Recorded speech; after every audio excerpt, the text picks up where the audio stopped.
Değişim kavramını iyice benimsediğimizde, malum, aynı şekilde düşünmeyeceğimizi, aynı şekilde davranmayıp, aynı şekilde hissetmeyeceğimizi, kim olduğumuzu hissettiren aynı duyguları üreten, aynı deneyimleri yaratan, aynı davranışlara yol açacak aynı seçimleri bundan böyle yapmayacağımızı da biliriz. Ve bu sürece başladığımız anda değişim nehrine adım atmış oluruz. Burada eski kendiniz, burada da yeni kendiniz. İkisinin arasında bir boşluk var. İnsanlar değişim sürecine başladığında artık eskiden olduğu gibi düşünmedikleri, eskisi gibi davranmadıkları, şikayet etmedikleri, suçlamadıkları, bahaneler üretip kendileri için üzülmedikleri anda ya da diğer insanları yargılamayı, kendilerini tanımlamayı durdurdukları anda ayaklarını o nehre basarlar. Burada sorun şu: bu olduğu an bir rahatsızlık duygusu başlar. Bir yabancılaşma hissi, ne yapacağını kestirememe durumu. Bir anda bir bilinmezin içindesiniz. İşte bu an var ya, kendinizi tanımladığınız andır. Çünkü değişimle ilgili en zor kısım, bir gün önce eskiden yaptığınız aynı seçimleri yapmamaktır. Ve eskiye ait bu düşünceleri, seçimleri, davranışları, deneyimleri ve bedeninizin hasret kaldığı eski aşina duyguları engellemeye başladığınız an, kendinizi kendiniz olarak tanımladığınız andır. Ve beden o tanıdık hissi alamayınca da beyninize bir sinyal göndermeye başlıyor. Ve size yarın başla diyor. Kaybetmeye mahkumsun. Bu bir işe yaramayacak. Bak, tırnağını kırdın. Bütün günün mahvoldu. İşte bu tür düşünceler, bedeninizle zihninizin aynı zamanda sizi vazgeçirmeye çalışmasıdır. Ve siz bu sesi dinleyip haklı görürseniz, bu ses, bu düşünce sizi eski seçiminize götürür. Ki bu da eski davranışa yol açar. Dolayısıyla aynı eski deneyimi, onun ürettiği aynı duyguyu yaşarsınız. Ve kendinize en iyi duygu buymuş dersiniz. Hayır, bu sadece tanıdık bir duygu.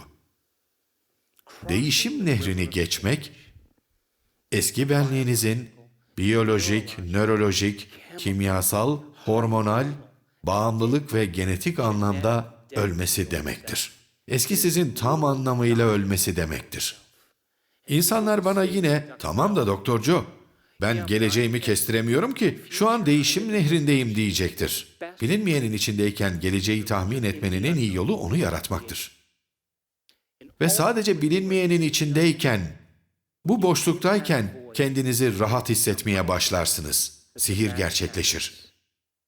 Başka deyişle, eski benliğe bağlı bir kimlik inşa etmek için muazzam miktarda bir enerji yatırımı yapıyoruz. Dikkatinizi nereye yöneltirseniz, bu hafta öğreneceğiniz gibi enerjiniz de orada olur. Yani bu yönelimi korursanız, kendinizle ilgili bu idealiniz uzun bir süre devam eder. Bu çabanın hepsi kendiniz olarak tanımladığınız hissi yenmek için. Çünkü sabah yaptığınız ilk şey uyanmak ve sonra birden, duygular nerede? Suçluluk duygusu. Az kalsın kendimi tanıyamayacaktım. Tamam, artık sorunlarımı ve onlarla ilgisi olan onca insanı düşünebilirim. Bu duyguyu ararız.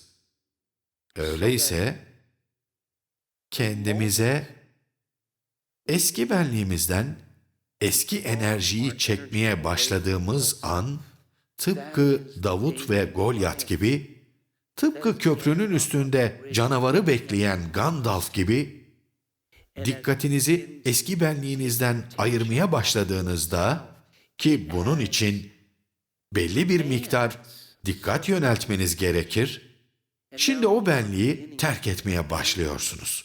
Ve enerjinizi oradan geri alıyorsunuz. Onu yeni bir geleceğe taşıyorsunuz. Ve o nehre ilk adımlarınızı atıyorsunuz. Karşıya geçip geçmeyeceğimize bizler karar vermeliyiz. Ama şayet artık nehirdeyseniz, tüm süreç boyunca gerilmek yerine beyninizde hangi düşüncelerin fitilini ateşlemek ve bunları yerleştirmek istediğinizi düşünmek sizce de daha iyi bir fikir değil mi? Davranışlarınızı planlamaya başlayabilir misiniz? Gözlerinizi açınca olacağınız kişinin provasını yapmaya, sadece düşünceyle beyninizi değiştirmeye başlayabilir misiniz? Dünyanızdaki deneyimleri, çevreyi ve insanları elemeye başlayarak, beyniniz bu deneyim zaten olmuş gibi değişim göstermeye başlayana kadar, iç dünyayı dış dünyadan daha gerçek hale getirebilirsiniz. Dünyanın dört bir yanında bu sıra dışı şeyi yapan sıradan insanların olduğunu öğreneceksiniz. Peki sonra?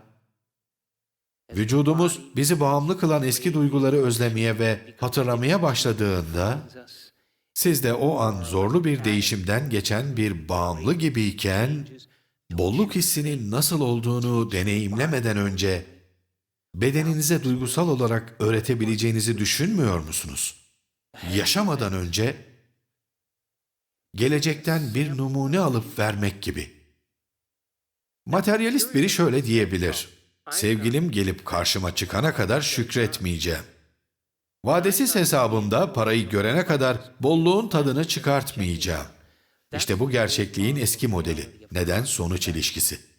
Sizin dışınızda olacak bir şeyin içinizdeki duyguyu değiştirmesini beklemektir. O kişi ya da deneyim sizin duygunuzu değiştirdiğinde dikkatinizi buna sebep olan kişiye ya da olaya yöneltiyorsunuz. Ve bu olayın kendisine hatıra deniyor. Ama bunun adı gerçekliğin Newton modelidir. Bunlar gerçekliği tanımlayan duyularımızdır. Ancak kuantum gerçeklik modeli duyularımızın ötesindedir.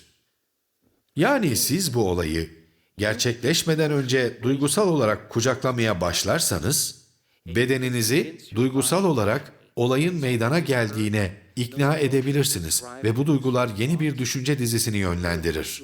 O zaman bunu düzgün yaparsınız. Beyniniz ve bedeniniz artık geçmişte değildir fikrine de katılmanız gerekir. Kelimenin tam anlamıyla gelecektesiniz. Ve şayet olay gerçekleşmeden önce şükredebilirseniz, aman Tanrım, hipnotize edildik ve sevilmek için bir nedene gerek olduğuna şartlandık. Şükretmek için bir neden lazım.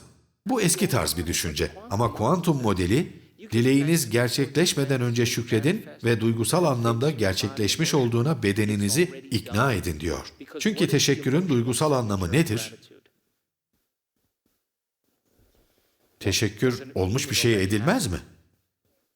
Yani teşekkür ederseniz ve minnettarlık durumuna geçerseniz, bedeniniz de bilinçsiz zihniniz gibi olayın gerçekleştiğine inanır. Ve şükretme, alışveriş durumunun artık son evresidir. Dolayısıyla açık, net bir niyeti yükseltilmiş bir duyguyla birleştirirseniz ve yeni bir varoluş halindeyseniz, o zaman olay gerçekleşmeden yeni genlerin yeni yollarla sinyalini gönderirsiniz ve bedeniniz değişmeye başlar ve siz bunu öğrenirken, bunu yaşamış gibi hissetmeyi öğrenirken bir gen sinyali verdiniz ve artık vücudunuz gelecekte. Siz bu dediğim modeli kuantum gerçeklik modeliyle birleştirirseniz, kaderinizi gözlemleyin. Bedeniniz o olaya doğru çekilecektir. Öyleyse, zihnimizin yarattığı şeyi en son deneyimleyen şey duyularımız olmalı. Yani bir materyalist şükretmek için olayın gerçekleşmesini bekler. Ancak zihin ve beden geleceğe giderek hissiyatı öğrendiği için kuantum zihni bunu yeteri kadar deneyimlemiş oldu bile. Yani felsefi anlamda bilgi edinmek, bir şey öğrenmek ve bu bilgiyi hayatınızda uygulamak için bir deneyime sahip olmak, bu bilginin gerçekliğini deneyimlemenize izin verir. Ve daha sonra bunu yeterince kez deneyimleyebilirseniz, ustalaşmaya başlarsınız. Filozofluktan alıştırma yapmaya ve ustalaşmaya. Şu an dünyanın dört bir yanında bu sıra dışı şeyi yapan sıradan insanlar var. Ve olağanüstü bir zaman dilimindeyiz. Öyle bir dönemdeyiz ki artık bilmek yeterli değil. nasılını da öğreneceğimiz bir dönemdeyiz. Size şu filmden bahsedeyim. Adı ne biliyoruz ki? Bir gece içinde sansasyon yarattıktan sonra en çok duyduğum soru, bana sorulan, hem de defalarca sorulan soru, bunu nasıl yapıyorsun oldu. Bir de değişmek neden bu kadar zor? Defalarca duyduğum iki soru bunlardı işte. Pek çok insan değişmeye karar vermek için bir kriz, bir travma, bir hastalık, bir teşhis ya da bir kayıp yaşamayı bekliyor. Nihayet yeter deyip dizlerimize vurmamız gerekiyor. Kriz durumundayken artık kendimizi kendimizmiş gibi hissetmiyoruz. Ve hayatımızda ilk kez gerçek bizi görüyoruz. Çünkü kendimize başkasının gözünden bakmaya başlıyoruz. Fakat benim mesajımda neden bekleyelim? Acı ve ıstırap çekerken de bunu öğrenip kendinizi değiştirebilirsiniz. Neşeli ve esinlenme halindeyken de yapabilirsiniz. Hangisini seçerdiniz? Dinle harmanlanmış eski gerçeklik modelinde öncelikle acı çekmemiz ve tüm duyguları acıyla birlikte yaşamanız gerekiyor. Değişim bundan sonra olur. Peki ama neden içinde bulunduğunuz durumda istediğiniz hayatı yaratmayasınız?